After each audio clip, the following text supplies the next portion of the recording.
before we get into questions for these lovely ladies, I'm going to give you a little bit of an intro for you about what I do and how we've provided some amazing programs and support thanks to patients and partnering with caregivers and our healthcare providers. I do not have slides. I apologize in advance. So first of all, I've been in the nonprofit sector for 30 years. And if you want to include when I was going door to door canvassing for the Canadian Cancer Society, it was from when I was 15, and I don't wish to do the math. So it's in my blood. My mom was the director of the Canadian Cancer Society as well. So it's just what we do as a family is we give back, whether it's through our church or through, oh, I just lost it. The other charity that just fell, Building Homes for the Homeless, that was it. So at BCC, Bladder Cancer Canada, I'm sure all these acronyms, you know them off by heart just like that. It's easy enough. We started from a grassroots organization, and I have a unique connection as executive director for bladder cancer, because I have the caregiver's perspective. So my family's Italian, and when my grandparents came over from Italy, they started a dry cleaning business, dry cleaning chemicals, and unfortunately my grandfather actually was diagnosed with bladder cancer. And this is 30 years ago, about 35 years ago. We had nothing. We didn't have bladder cancer. We're a working class family. What's BCG? Hadn't heard of it, didn't know it. Had a GP who was confused for the first little bit and was like, well, it's not this, it's not this. Bladder cancer wasn't even on the table as an option. It was after he passed away is when we realized it was bladder cancer. No idea. So we were winging it.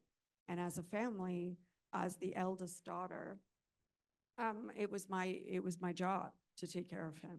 I'm 15, 16 years old. I barely know how to take care of myself. So when I joined BCC, for me, it was like, oh, this is why I've been in nonprofit for so long. This is my calling. So when I joined, I instantly knew we needed a program for caregivers and for large families, because we're all saying, well, what would you do? And what would you do? So we started a caregiver support group, which I'm very proud of, because we've got families and daughters and sons and spouses saying, this other like-minded people. So it's not just about the patient, as important as they are, it's also about their circle, who's around them and who's important and what do we need from them. And our caregiver support group actually is about to be launched in 2 additional languages. So far it's been in English. We've got a French caregiver support group, Quebecois French, not the Parisian French. And then we actually have one in Spanish that's starting up as well. We've got a strong, passionate Spanish community, and they're starting one up. And then we're hoping in 2025 to have a caregiver support group for the Cantonese community. So that was one of the first things we did to meet the unique needs of patients. We also have, if you're not familiar, we have support groups. Like I mentioned, the caregivers. We also have ones for metastatic, non-muscle, muscle invasive, and we have those with bladder preservation. And with respect to our metastatic group, I met a patient at a conference and he was saying, oh, I'm going on my, the last vacation of my life. And I try not to think, and I try to be cup half full and positive. And I said to him, well, you don't know that. And it's become this running joke because he was diagnosed with metastatic bladder cancer 5 years, 6 years before. And he was told then, well, you better take a cruise, spend all your money because time's a ticking and you're going to be unfortunately pass away soon. Well, he decided, nope, not going to do it. I'm not going to, much like the video, which was amazing as always. He said, no, what can I do? Clinical trial, new drugs, new regime, just tell me. And thankfully, he's not progressed any farther. He's stable. He's got good treatment that works for him. There's not a lot of side effects. And now he is here on, like I said, 6 years later. And every year he and his wife go on this last vacation, which is never his last vacation. And he doesn't want it to be. And now he says, every time he says, you know what? You don't know. Diagnosis may say 6 months. Don't look at it that way. Look at it as I'm going to spend it. His kids were very unhappy that he spent a lot of their money on all the trips, though, which might be discussed at a future caregiver support group, but that's a whole other story. The other thing that we found that we do really well, we've got a lot of younger people, younger generation, that are being diagnosed with bladder cancer. No idea why. And it goes to what Amy was saying yesterday. Why? It would be better for the people that I know if they knew why. They're in their 20s. We actually have a kid who was diagnosed at just 2 months old. 2 months old. What on earth has he done? And now he's 17 years old. He's being a brat to his mom, so clearly everything is good. But you got to wonder, and those younger generation, again, because of the taboo, as we've discussed over, the last few days, no one necessarily wants to share that I have bladder cancer, generally and openly. So we have an online discussion forum, which is great. And one of the other things I wanted to touch upon, it goes back to Lauren, what you said about sharing resources. And we now have a hematuria guidebook going out that's going to focus on GPs, to remind GPs, it may not be a UTI. If you're giving 5 rounds of treatment, it may not be a UTI. Let's look at other alternatives. And in terms of key successes for us, it's really been around what do the others in this room do? Like I said, we borrowed the hematuria guidebook. We've used some videos from France as well. Like we share resources among each other. And we also do a survey.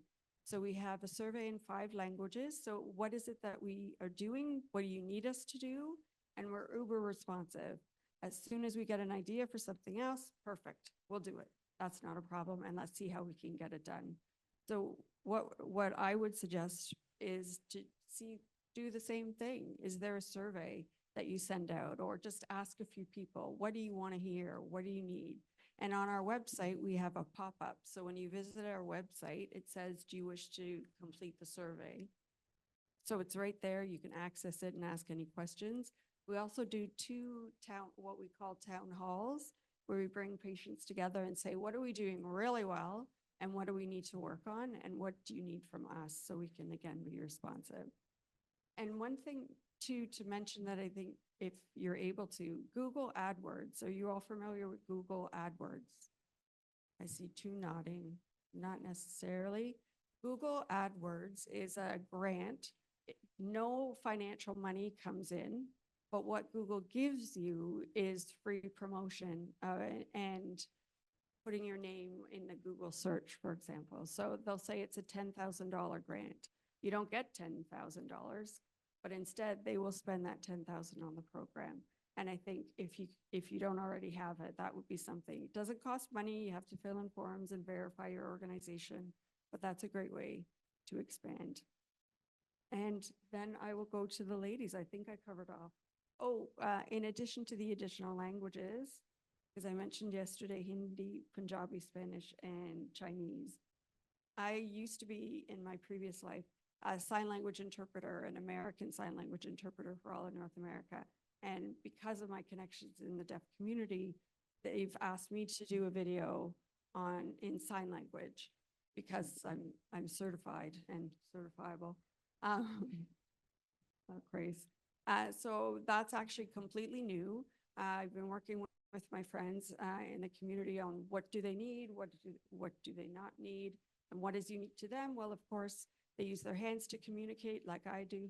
And they want the videos and all of this information in sign language, and interpreters that are specialized in bladder cancer. So it's unique in a sense that they're aware of the terminology and how to describe it. Perfect.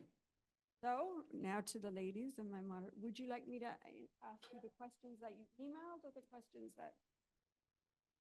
Oh, you do that. All right.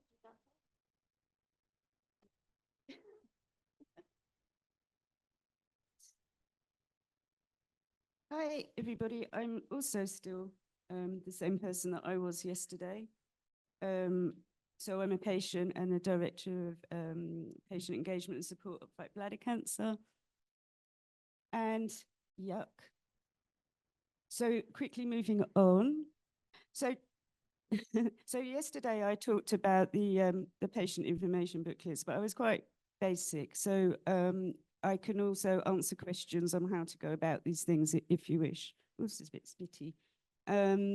So today I'm going to focus on pretty much all, I'm going to try and talk about all of the support that fight bladder cancer. This is weird, isn't it?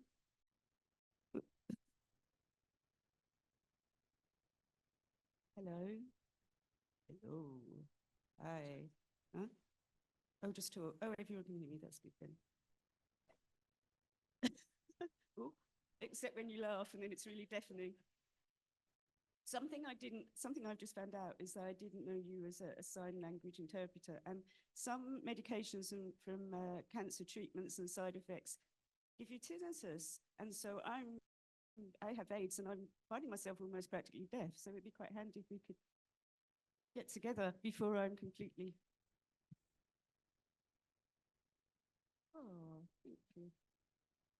Yes, a lot more relaxed today. So yes, I think we've all decided that having accessible, clear information is really crucial for bladder cancer patients.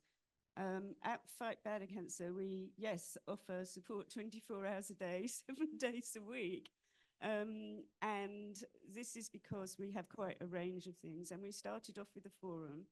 The Fight Bladder Cancer really was just a forum for quite a long time. And this is based on Facebook.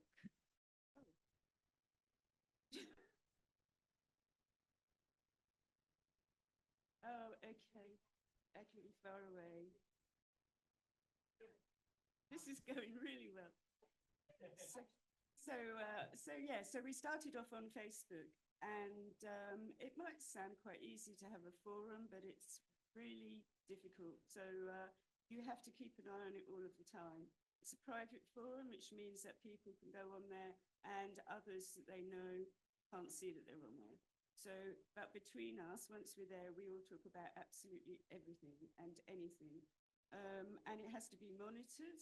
You need to be watching it, have moderators and an admin to be keeping an eye on things, because if you leave it for too long, things can go a bit haywire, chaotic, because you do get strange people in this world, and not everybody is completely genuine. So you have to really check all of the people that want to apply.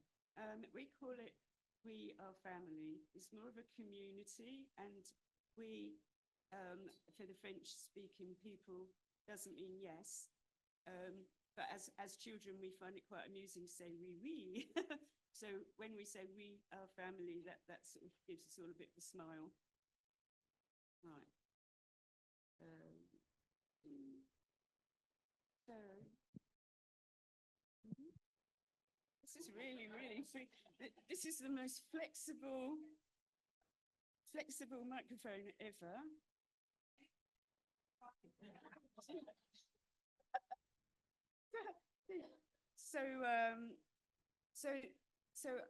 Everything that we do at Fight Bladder Cancer has the patient voice at its heart, and support has been our initial thing. It's the biggest thing we do. And so I've put together a few pictures of the things, and I'll just quickly talk through them for you. So at the top on the left is our forum, and that picture's out of date. I should update that one because I just checked now, and it's 6,500 people on that forum, and they're very active. The majority of them are active.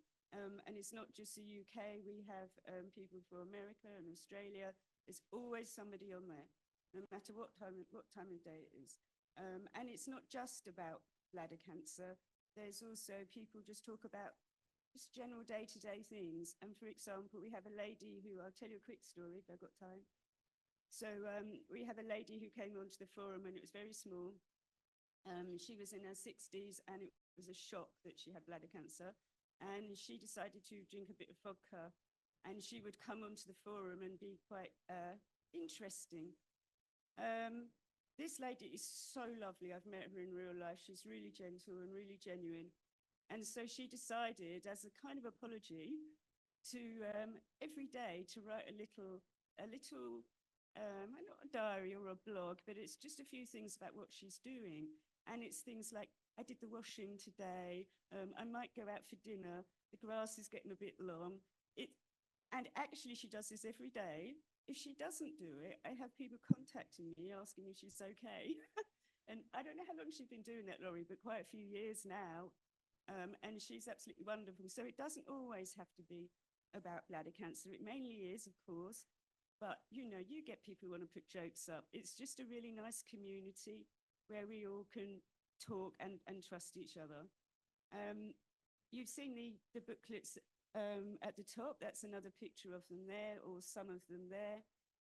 If anyone's interested in how you go about this and how you manage to get the money to do these things, then you can ask that.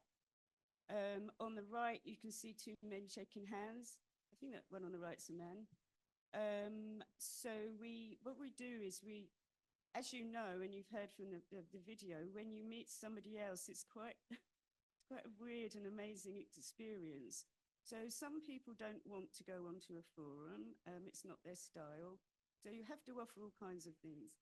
So we have a bladder buddy service. And this means that if it's quite difficult to match people up sometimes, but people want to speak to somebody else who's gone through what they've gone through, just to ask those sorts of questions that maybe they don't feel comfortable talking to anyone else about.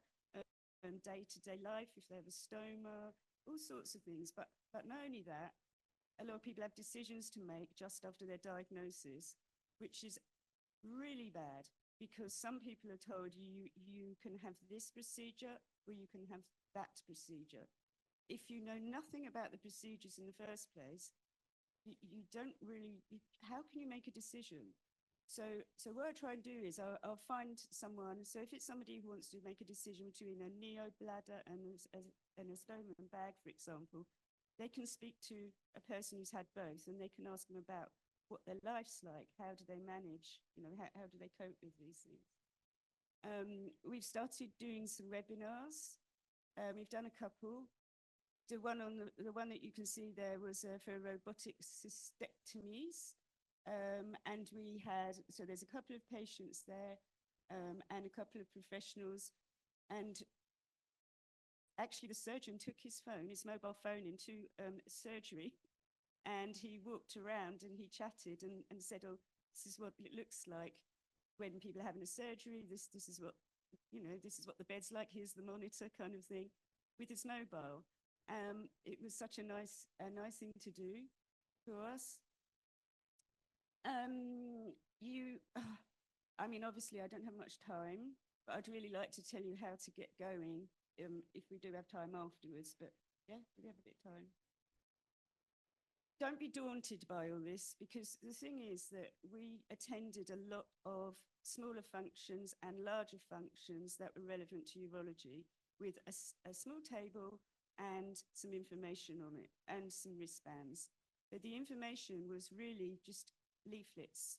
The sorts of one of them was for raising awareness of bladder cancer, and the other one was where to go when you have bladder cancer. There was only a few things, and people were interested, but we're in a big conference. They kind of just thought, oh, okay, and they take a leaflet and nothing much happens.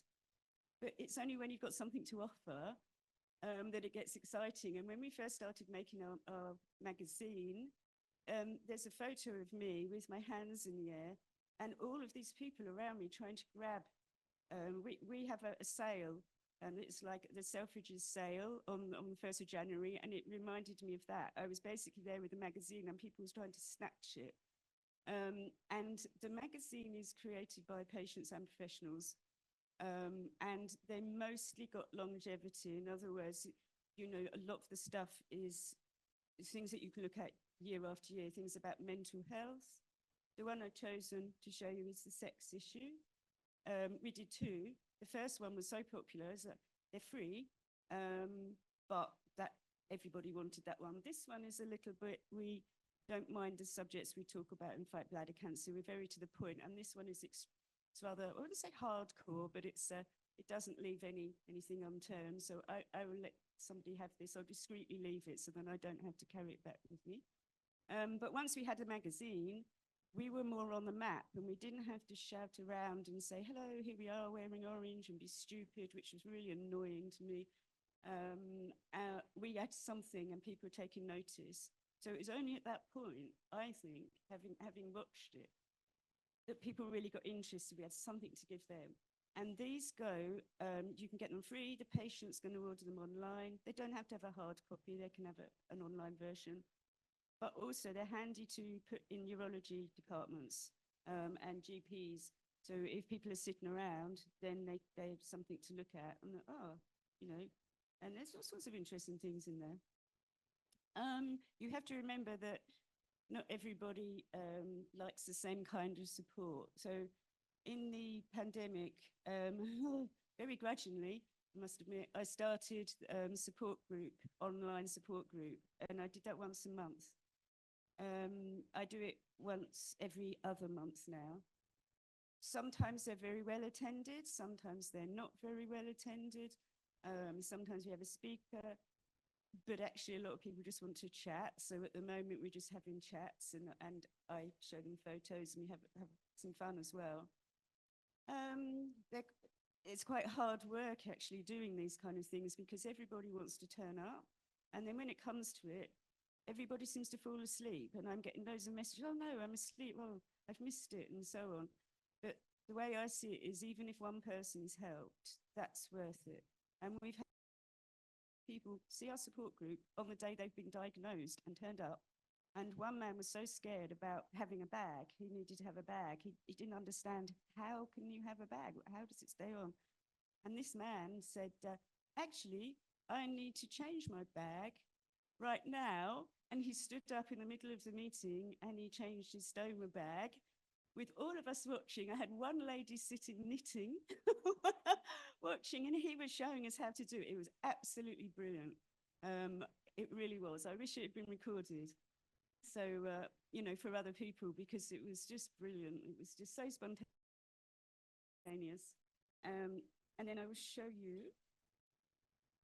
I did have notes, and this was going to be very professional, but it's gone a bit haywire at this point.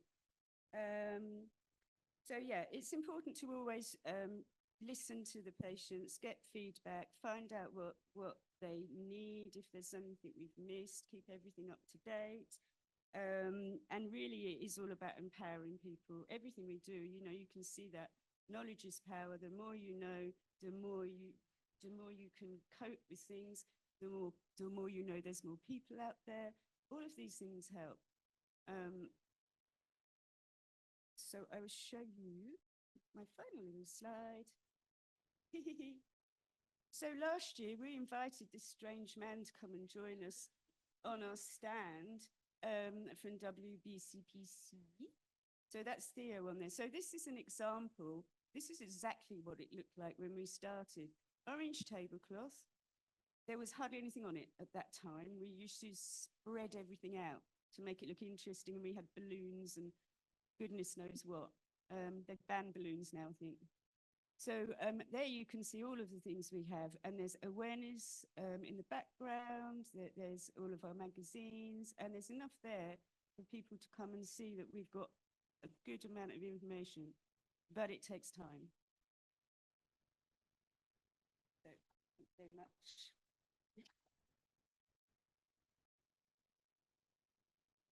And my pleasure to announce Flavia.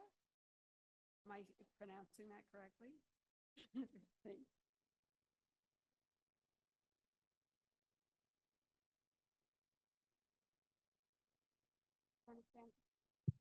Okay. Good morning, everyone. Buenos dias, and in Portuguese, bom dia. My name is Flávia Cavalec. I'm a pharmacist, and I'm responsible for the Patient Support Program, PSP, at Oncoguia, Brazil. Oncoguia was founded in 2009 by Luciana Holtz and became one of the largest cancer advocacy group in Brazil for all types of cancer. And 2 years later, the PSP was launched with a toll-free number and only 2 staff members. Today, almost 12 years later, we have a powerful platform with multiple channels, including a contact center, social media, and WhatsApp. But WhatsApp not like a group, but receiving messages. For example, last Friday, we received 110 messages from different patients. So this is our numbers. So we have a multi-professional team, highly qualified and well-trained to help answer questions, to help solve problems, and most important, provide emotional support. So from the very start, the PSP has been the heart of Oncoguia, not only because it provides a personalized support for every patient, but also because it informs our advocacy team and ensuring that patients' voices are heard and addressed. And I'm very proud of this work.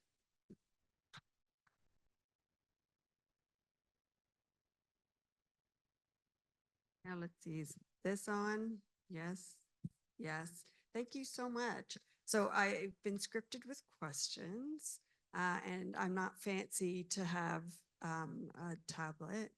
Oh, just those ones? So which? Oh, what about those in harder to reach areas? It's funny you should ask me that. I was just thinking about that myself.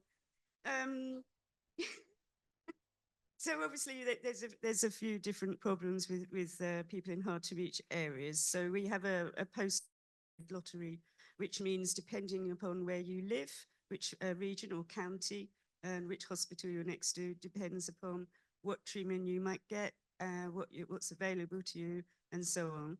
So we have all of our events really, like the support Zoom, for example.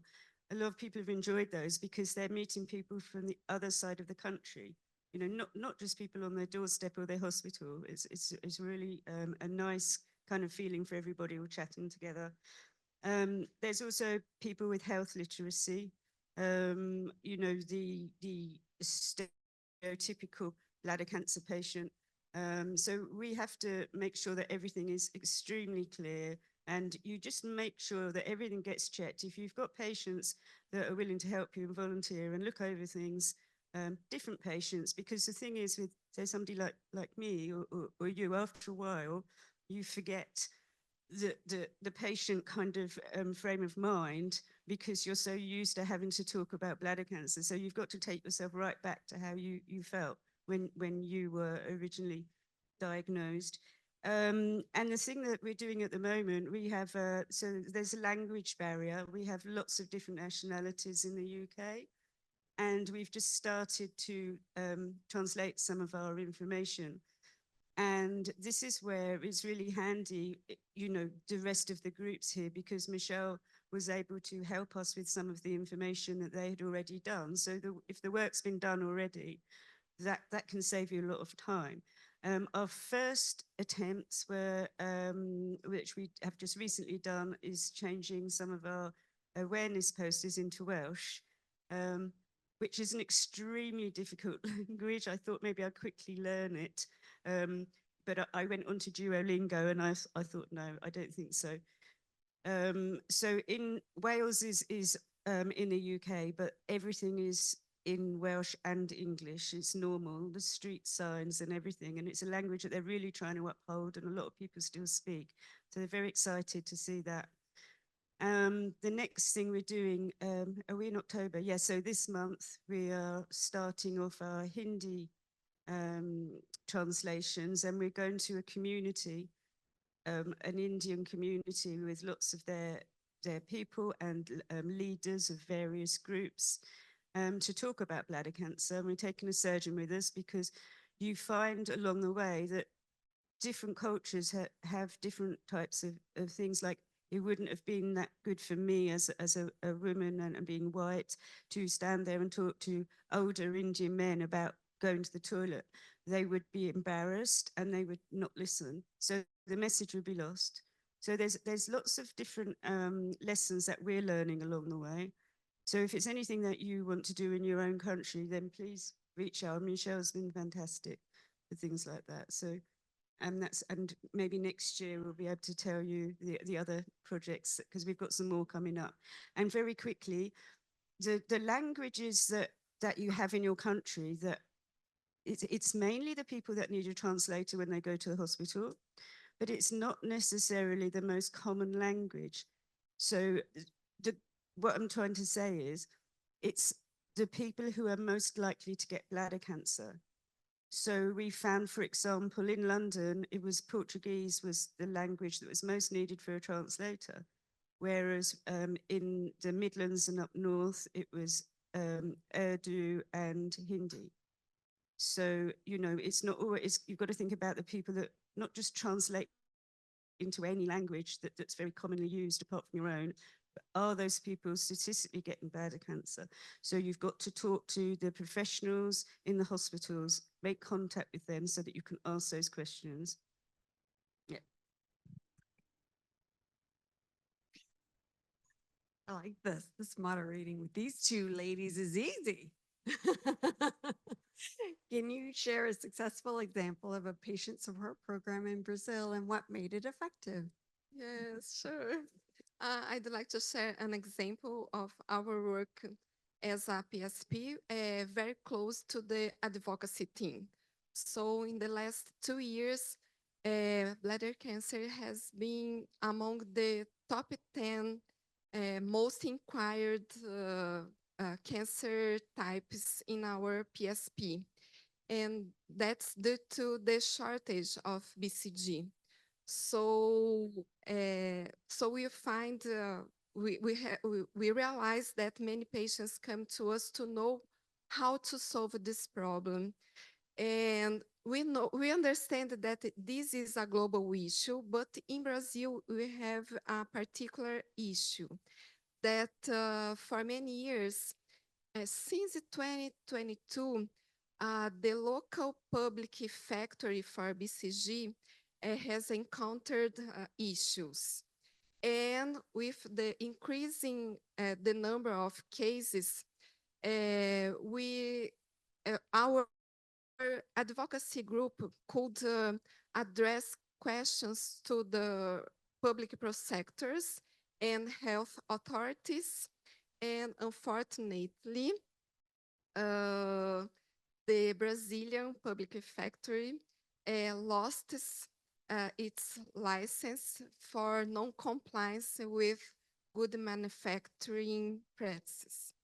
So it was a very, very big issue. And more recently, another company has been importing BCG from India, but we know that with a high cost, and we know that many patients and their doctors don't know this alternative. So, no example. With the BC, so this is not scripted, I apologize. With the BCG, that makes sure we're all awake. I know, sorry. Sorry, Mike, guys, sorry. And gals, with BCG, the new treatment from India, have you heard any side effects as an issue, or are there any challenges? Not yet, but we still realize that we have problems with this importation with a low number of doses necessary for all patients. So we have this alternative, but it's not for Not all. all, yeah. Yes. Thank you. In Brazil, how do you involve other stakeholders in your support program development? Yes, patients are in the heart of our work as a PSP, as advocacy group.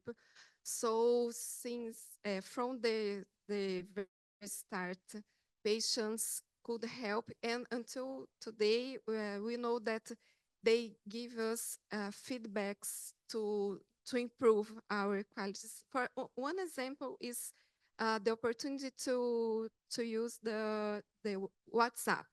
So I don't know in other countries, but Brazilians really love WhatsApp. So that's why, okay, let's start this new channel. And today is the most channel useful for all. And of course, we know the importance of stakeholders like physicians, volunteer physicians for our organization, other healthcare professionals, and also patient, important also to tell about the sponsors to do new projects together with the PSP. Wonderful. Thank you. Thank you both. Are there questions in the audience? No. Anything online? No? All right. Oh, Stephanie.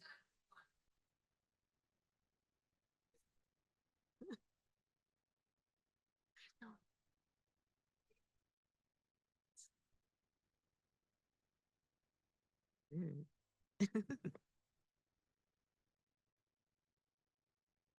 So this is for Melanie. I've had the pleasure of reading your magazine a few times. I think it's amazing. So much work that goes into it. Has that changed and evolved as you've gone along? Like, have you started producing it X amount of times per year and then kind of wound back? Like, where are you sort of at with the magazine? Because I just think that would be a full-time job. And I just find that really quite remarkable that you've been able to do that. So we do have a lady that helps us who's an editor, very luckily. And she's fantastic and helps us to keep the tone of the thing. These magazines take a really long time to put together. So we've got patient stories in there as well. We have things from professionals. And you find that if you're working with people with neurology, it's not a quick turnaround. It can be really long. You've got to be patient, you've got to prompt. But like I said, you know, it's very expensive. We were doing, when we first started, we were doing, I think it was about 3 a year. The first year, we haven't been doing them that long. But that was crazy. And then it went down to 2 a year. At the moment, we're on a bit of a halt, just to do with, you know, they're very expensive and we have our information booklets that we were concentrating on. So, but really, it's really important that you take time, like going to the conferences, like I said, and show people who you are and build up a kind of trust with them. And at these conferences, you also get to meet the pharmaceuticals, the industry people, and they can also start to see what you're about. And it's like a mutual thing. So the finances, when the people know who you are, they're more likely to give you money and, you know, sponsor you really. But it's about building up trust. But the magazines have got longevity, which is a good thing, you know. So if they're left somewhere, they can be picked up at any time. But there's a lot to do. Even if you want patient stories, you've got to ask, you know, and you can ask on your forums.